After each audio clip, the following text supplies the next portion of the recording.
하나님께 영광의 박수 힘차게 다시 한번 올리겠습니다.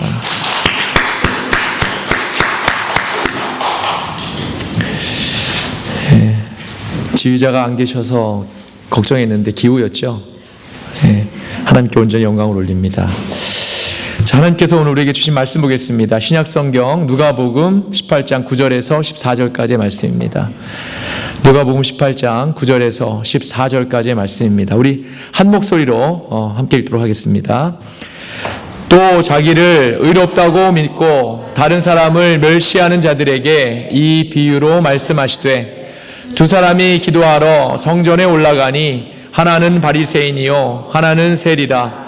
바리새인은 서서 나로 기도하여 이르되, 하나님이여, 나는 다른 사람들 곧 조세 우리 하나님 자들과 같이 하냐고 이 세가도 같이 하냐면 감사하리라. 나는 이에 무엇이 금식하고 또 소득의 11조를 드리니라 하고, 세리는 멀리 서서 감히 눈을 들어 하늘을 쳐다보지도 못하고 다만 가슴을 치며 이르되, 하나님이여 불쌍히 여기소서, 나는 죄인이로소이다 하였느니라.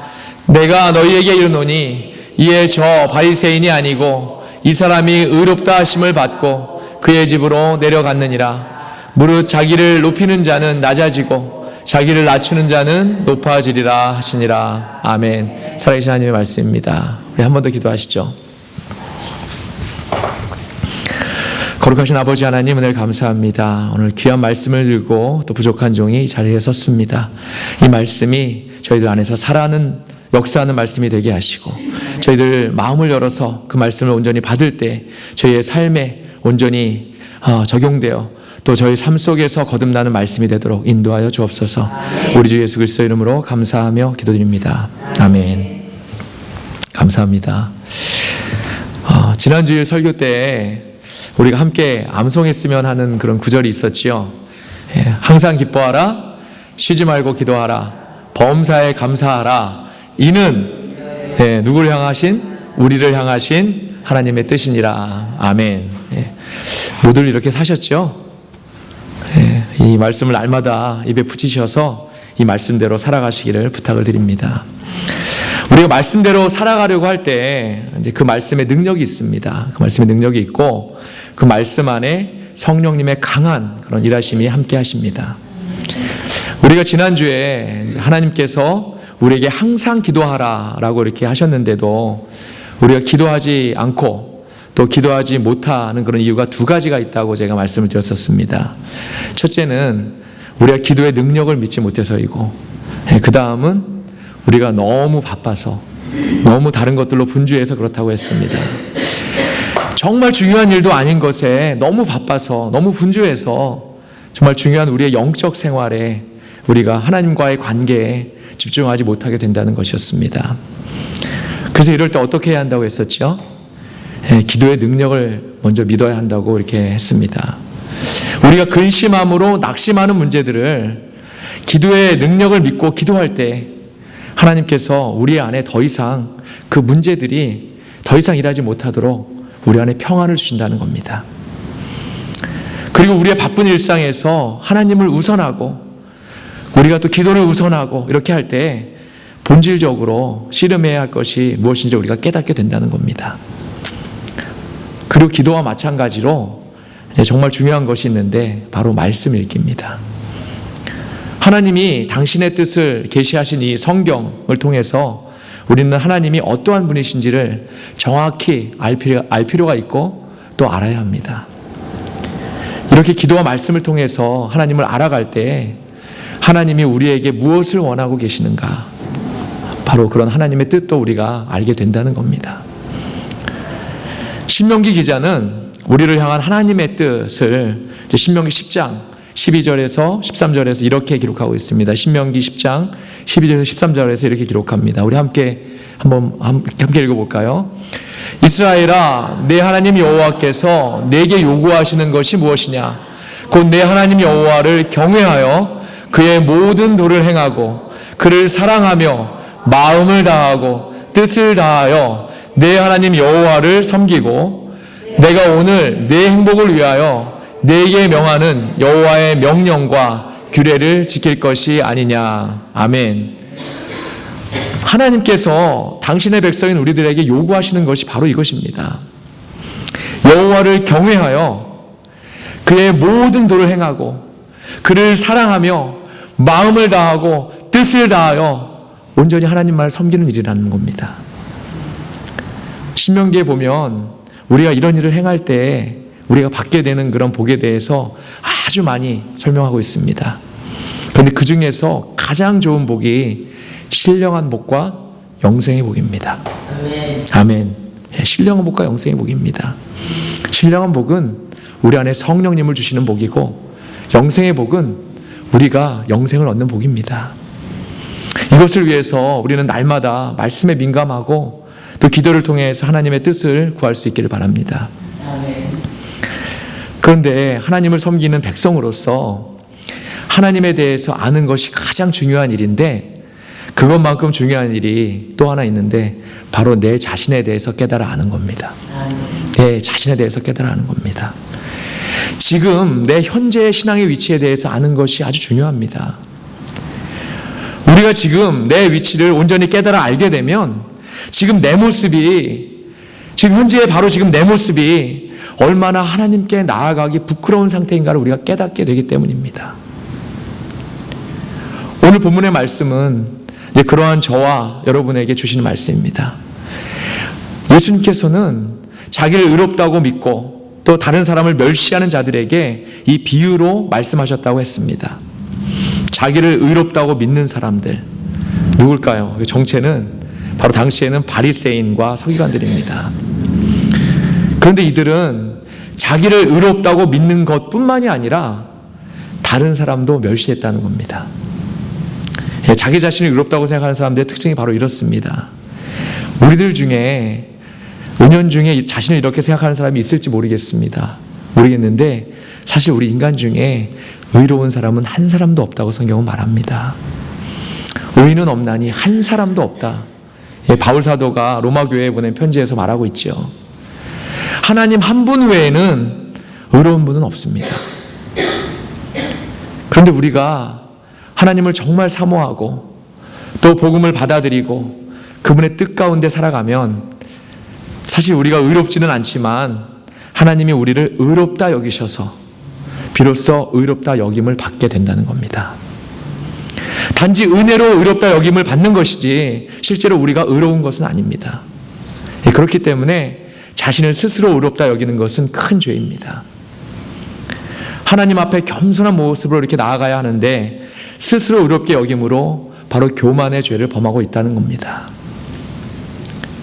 더군다나 이 사람들의 특징은 다른 사람을 멸시하고 있습니다.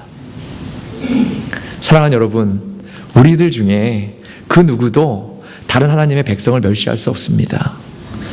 하나님께서 우리 믿는 자들에게 주신 큰 계명이 두 가지가 있는데, 먼저는 뭡니까? 마음과 뜻과 목숨을 다해서 하나님을 사랑하라는 것이고, 다른 하나는 내 이웃을 내 몸과 같이 사랑하라는 겁니다. 하나님의 이 말씀은 출애굽기에서 가나안에 들어서기까지 출애굽기와 신명기를 통해서 또 레위기를 통해서 계속해서 하나님께서 이스라엘 백성들에게 말씀하신 내용입니다. 마찬가지로 예수님께서도 공생에 사역하시는 동안에 제자들이나 군중들에게 계속해서 하셨던 말씀입니다. 아울러 이 시간 저와 여러분에게 주시는 말씀이기도 합니다. 그렇기 때문에 우리들 중에 그 누구도 주위 사람을 멸시해서도 안 되고, 멸시하는 대신에 많이 사랑해야 합니다. 많이 사랑해야 합니다. 예수님께서는 심지어 원수까지도 사랑하라고 하셨습니다. 그 원수는 하나님께서 갚아주실 것이기 때문에 우리가 할 일은 그 사람이 내 원수 같은 사람일지라도 사랑하고 불쌍한 마음을 가져야 한다는 겁니다. 그런데 하나님의 이 말씀은 거룩한 명령, 이 말씀이 거룩한 명령인데 이 두 가지를 하나의 맥락으로 해석할 수 있습니다. 무슨 말인가 하면, 하나님을 목숨을 다해서 사랑하게 되면 사실 그 이웃은 우리가 저절로 사랑하게 된다는 겁니다. 하나님은 사랑이시기 때문에 그분을 목숨을 다해서 사랑하는 마음이 우리에게 있다면 우리는 이웃을 저절로 사랑할 수밖에 없다는 거죠. 보이지 않는 하나님을 섬기고 사랑하는 마음이 그 이웃을 사랑하는 마음으로 이렇게 전달되기 때문입니다. 저희 동네에 이제 렌치 99 마켓이 있지 않습니까? 저희 집 근처에. 그 렌치 마켓에 있는 몰 안에 한국 식당이 있는데 그 식당의 주인 되시는 분이 이제 주모모 집사님이십니다. 예, 그분의 프라이버시가 있기 때문에 성함은 말씀드리지 않고 주 집사님이십니다. 예, 그분이 섬기시는 교회가 콩코드에 있는 침례교회인데 이번에 교회에서 이제 안수 집사 직분을 받으셔서 봉사하게 되셨습니다. 이분이 그래도 본인이 자신의 신앙의 위치를 아주 잘 알고 계셔서 안수 집사 직분을 크고 이렇게 안 받겠다고 이렇게 하셨는데 이분이 안수 집사직을 받는 것이 바로 하나님의 그 안에 뜻이 계셨던 것 같습니다. 침례교회에서는 안수 집사가 이제 장로교회 장로와 같은 그런 직분이거든요. 그러니 얼마나 중책입니까? 버티고 또 버티고 또 버티다가 결국은 목사님께 반협박도 드렸답니다. 교회 더 이상 안 나간다고. 그렇게 버티다가도 결국은 안수 집사를 받으셨습니다. 받으시고 이제 받으셨으니까 어떻게 해야 됩니까? 봉사해야죠. 더 열심히 봉사해야죠. 그래서 봉사할 거리를 찾으시다가 그분께 딱 맞는 일을 찾으셨습니다. 주 집사님을 비롯해서 좀 연세 드시고 은퇴하신 교회 장로님들급 되시는 그런 안수 집사님들이 화요일마다 이렇게 다들 모이셔서 이제 다들 은퇴하셨으니까 시간들이 좀 많이 남으셨었죠. 이렇게 모이셔서 이제 교회 건물도 손보시고 교회 또 고치시고 이렇게 하시는 일을 이렇게 찾으신 거죠. 그런데 지난 화요일에도 주 집사님이 그렇게 이제 교회 외부를 수리하는 중에 아주 높은 사다리에 올라가셨다가 그만 사다리에서 떨어지신 겁니다. 몇 년 전에도 이제 스트로크가 오셔서 큰 수술을 이렇게 하셨던 적이 있으시거든요. 그래서 한쪽 다리를 이렇게 조금씩 절고 다니시는데, 근데 주 집사님이 그래도 그 중에 나이가 제일 젊으시니까 아마 직접 올라가신 것 같습니다. 당장 이머전시로 끌려가시고 또 이 의식도 완전히 잃으시고 머리하고 팔하고 등, 양쪽, 무릎, 이 몸에 달려있는 그 모든 부위는 또 부서지고 또 깨지고 이렇게 한 겁니다. 저도 그 연락을 받고 이제 큰 수술을 받게 되셨다고 해서 주집사님을 위해서 계속 이렇게 기도하고 있었는데 하루를 넘게 거의 24시간 동안을 수술했답니다. 대수술을 받으시고 간신히 목요일이 되어서 어느 날 이렇게 깨어나셨습니다. 정신은 멀쩡한데 정신을 이제 제대로 차린 거죠. 다른 많은 부위를 이제 꿰매고 뼈도 맞추고 붕대도 감고 아직까지도 이제 으스러진 그런 부위가 이제 많이 아프시겠죠. 이렇게 하셨다고요. 그래서 금요일에 제가 병문안을 다녀왔습니다. 평소에도 이제 저하고 이야기하면 우리가 좀 보기에 날라리 신앙을 가진 것 같은 분들 계시지 않습니까? 이분이 그런 분입니다. 입이 얼마나 걸쭉하신지 자신이 좋아하지 않는 사람에 대해서 이제 말할 때는 거의 육두문자가 먼저 나옵니다. 그 사람 이름 뒤에 항상 육두문자가 나옵니다. 그런 분인데, 근데 그래서 이분에 대해서 좀 오해하시는 분이 계십니다. 마음은 그렇지 않은데 습관적으로 이렇게 하는 거죠. 안수 집사가 되셔서도 그 버릇은 여전하더라고요. 그러면서도 간혹 또 교회에 올바른 얘기도 이렇게 하시고 그런 분이셨는데, 그날 병문안을 갔더니 말씀을 이렇게 엄마이 나누어 보니까 좀 놀랐습니다. 사람이 완전히 바뀌어 있더라고요. 갑자기 크게 다치시더니 믿음이 아주 많이 좋아지신 겁니다. 갑자기 온순해지셔서 말씀도 되게 겸손하게 이렇게 하시고 말이죠. 사실 요즘에 장사도 또 잘 안 되고 일할 사람 구하기도 이렇게 힘들다고 계속 걱정하시고 염려하셨었거든요. 그러면서 막 스트레스도 많이 받고 또 육두문자도 그때마다 쓰시고 이렇게 하셨었는데 하나님께서 이걸 통해서 힘을 주시는 것 같습니다. 아주 얌전해지셨습니다. 언제까지 갈지 모르겠지만 그런데 제가 갔을 때 그 교회에서 청년부 부목사님하고 두 분의 이제 집사님이 이렇게 함께 병문안을 오셨는데 우리가 이제 함께 쾌유를 위해서 같이 기도하자고 제가 이렇게 권면을 드려서 기도를 이렇게 했습니다. 그런데 하나님께서 제 마음에 감사하라는 마음을 아주 강하게 주시는 겁니다. 계속해서.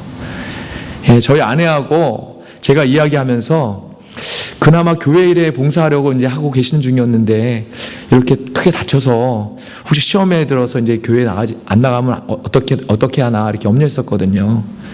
근데 성령님께서 그 마음을 만지신 겁니다. 그래서 믿음이 아주 더 좋아진 거죠. 좋아진 것을 보니까 하나님께 더 감사한 마음이 생기는 겁니다. 그래서 제가 제 마음을 집사님께 나눴습니다. 집사님, 집사님 위해서 기도하는데 성령님께서 너무 감사한 마음을 주십니다. 집사님 감사하셨으면 좋겠습니다. 그랬더니 집사님 더 좋아하시더라고요. 몸은 붕대 감고 여기 찢어져서 꼬매고 이런 모습인데도 어린아이처럼 이렇게 좋아하시는 그런 모습이 있었습니다. 그래서 감사하면서 이렇게 한참을 함께 기도하고 돌아왔습니다.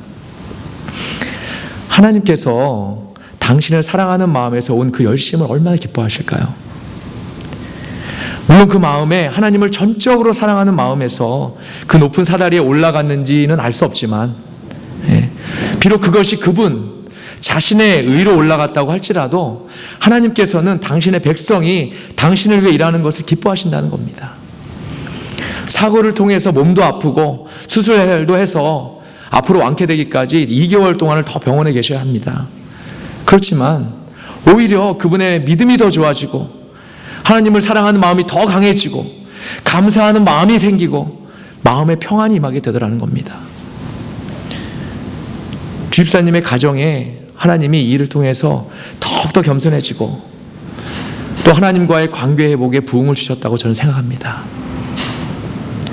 세상의 눈으로 보면 도저히 감사할 수 없는 일이지만 우리는 그러한 문제와 큰 사고 안에서도 이렇게 하나님께 감사할 수 있다는 겁니다. 이것이 하나님이 당신의 백성에게 주시는 은혜입니다. 이러한 은혜가 저와 여러분 안에도 함께 임해야 합니다. 우리 모두 하나님 은혜 안에 사시기를 바랍니다. 네, 아멘. 계속해서 본문으로 돌아가면 이제 바리새인은 그들 스스로가 거룩해 보이길 원했습니다. 실제로 자신들의 모습이 거룩한 삶이라는 착각 속에 살았습니다. 어떻게 알 수 있냐면요, 그들이 하나님께 드리는 기도를 통해서 알 수 있습니다. 그들이 뭐라고 기도합니까? 바리새인은 서서 따로 기도하여 이르되 하나님이여 나는 다른 사람들 곧 토색, 불의, 간음을 하는 자들과 같지 아니하고 이 세리와도 같지 아니함을 감사하나이다. 나는 일에 2번씩 금식하고 또 소득의 11조를 드리나이다 하고 그들은 다른 사람이 볼 수 있는 곳에서 기도합니다. 기도하면서 그들은 감사합니다. 하지만 그들의 감사는 하나님께 진정으로 드리는 감사가 아니라 자신의 의를 내세우는 가짜 감사입니다. 실제로 바리새인은 금욕과 경건한 생활을 했습니다. 7일에 2번씩 금식하며 기도했고 11조도 꼭 잘 구별해서 드렸고 세상의 유혹들에서도 금욕 생활로 자제했습니다. 세상의 눈으로 볼 때 그들은 참 경건한 사람들이었다는 겁니다. 그런데 그들의 기도는 교만의 기도이고 교만의 감사입니다. 그들이 그렇게 하고 있는 것이 바로 그들 자신의 영광 때문이었기 때문입니다. 하나님이 원하시는 것은 하나님 앞에 정말 두 손 높이 들고 항복하고 하나님 저 이렇게 항복합니다. 이렇게 항복하고 하나님께로 완전히 돌이켜 돌아오는 그런 상한 심령인데 그들은 그것이 하나님이 원하시는 것인지 깨닫지 못한 것입니다. 그들의 기도와 감사가 왜 교만함인지는 본문 말씀을 우리가 자세히 읽어보면 쉽게 알 수 있습니다. 그들의 기도 안에는 자기 고백과 회개가 없습니다. 먼저 그들은 자기 고백이 없습니다. 그들의 기도는 자신들과 다른 죄인들 또 세리와 비교하는 기도입니다. 그리고 형식적으로 드리는 금식과 예물에 관한 것입니다. 자신의 삶을 돌아보고 자신의 삶 안에서 내 삶 안에서 내 생활 안에서 정말 하나님의 은혜를 구하는 그런 기도를 해야 하는데 그래서 내가 정말 잘못된 길로 가고 있지는 않은가, 정말 하나님 보시기에 악한 죄를 저지르진 않았는가, 하나님 마음 아프게 하진 않았는가, 이런 은혜의 기도를 회개하면서 은혜를 구하는 기도를 해야 하는데 그들은 자신들의 삶에 대해서 기도하고 있지 않습니다. 사무엘상의 사울의 모습을 보면서 우리가 계속 말씀을 통해 이렇게 알게 되지 않습니까? 하나님이 진정으로 원하시는 것은 순종인데 사울은 제사에 초점을 맞추고 있지 않았습니까? 물론 제사도 하나님이 하라고 하신 것이지만 그 제사의 선제 조건이 바로 하나님께 대한 전적인 순종인데, 하나님께로 나아가는 것인데 사울은 그것을 깨닫지 못했습니다. 그래서 불순종의 죄를 계속 범하고 점점 하나님이 원하시는 일에서 멀어져만 가게 되었다는 겁니다. 사무엘도 그에게서 떠났고 성령도 떠나셔서 나중에는 계속해서 악령에 시달려 하루하루가 지옥 같고 정말 항상 불안했던 그의 인생이었습니다. 오늘 바리새인의 기도는 형식에 가까운 기도입니다. 물론 그들이 토색, 불의, 간음을 하지 않은 것은 잘한 일입니다. 세리처럼 돈을 훔치지 않은 일도 잘한 일입니다. 이런 것들은 하나님께서 십계명을 통해서 하지 말라고 하신 것이기 때문에 그들은 하나님의 명령에 잘 따랐습니다. 금식하고 11조를 드린 것도 참 잘한 일입니다. 그렇게 해야 합니다. 그런데 하나님께서 그들에게 진정으로 원하셨던 것은 목숨을 다하고 마음을 다하고 뜻을 다해서 하나님을 사랑하는 마음이었습니다. 그들에게는 하나님을 사랑하는 마음이 없었습니다. 그래서 그들은 하나님의 영광을 위해서 기도하기보다는 자신들의 의를 나타내는 그런 기도를 했다는 겁니다.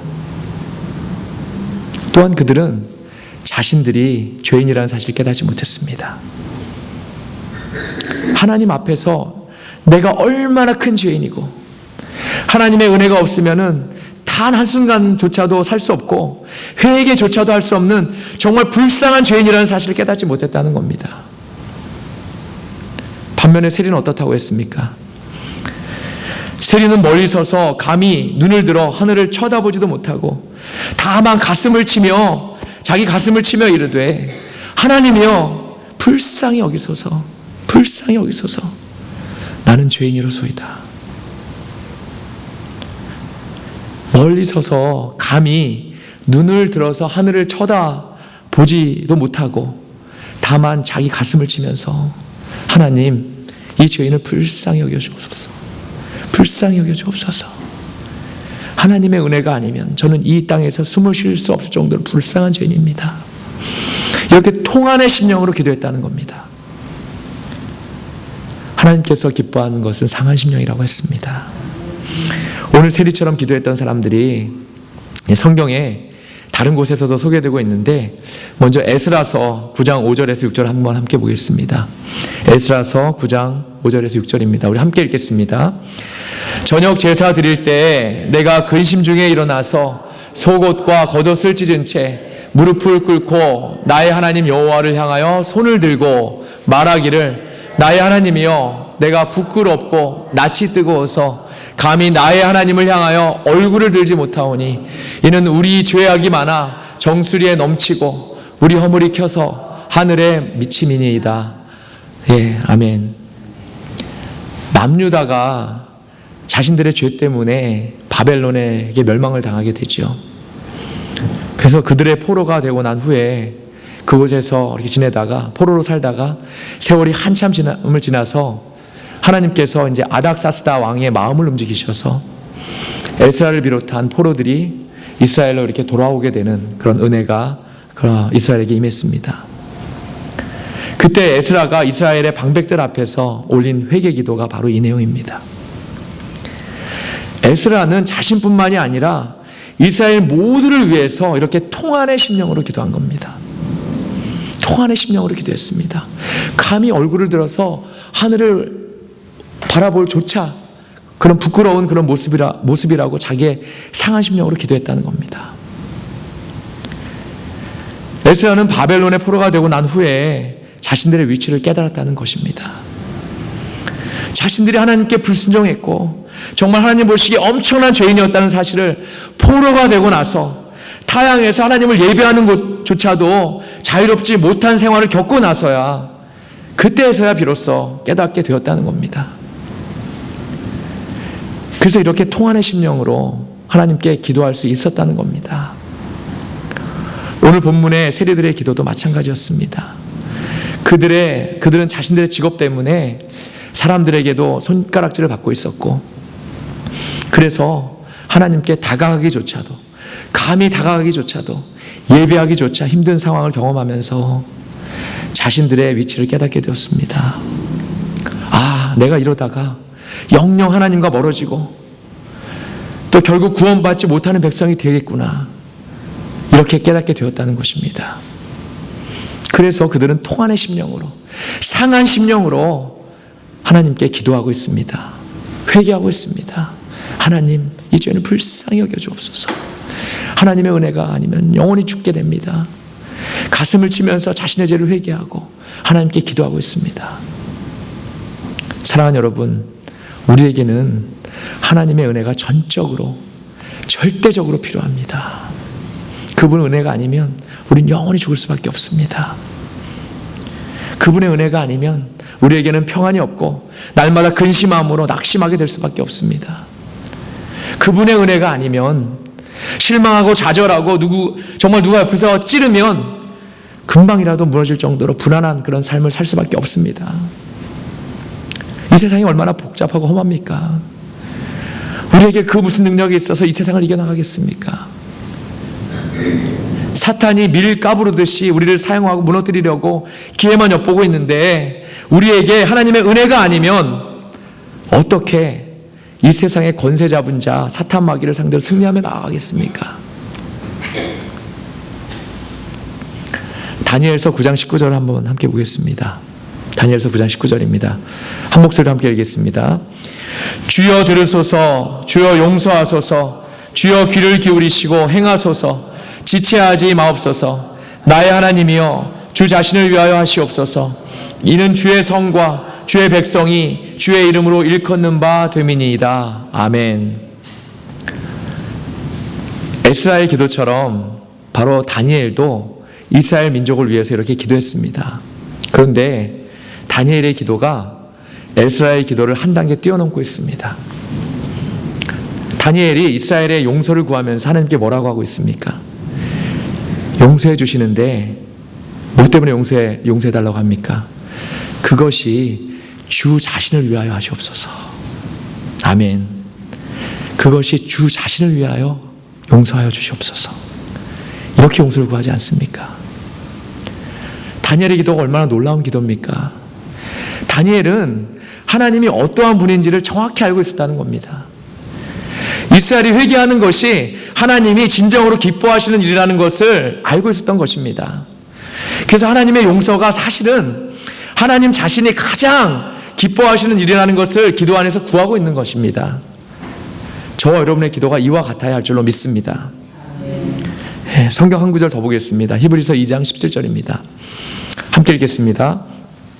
그러므로 그가 범사에 형제들과 같이 되심이 마땅하도다. 이는 하나님의 일에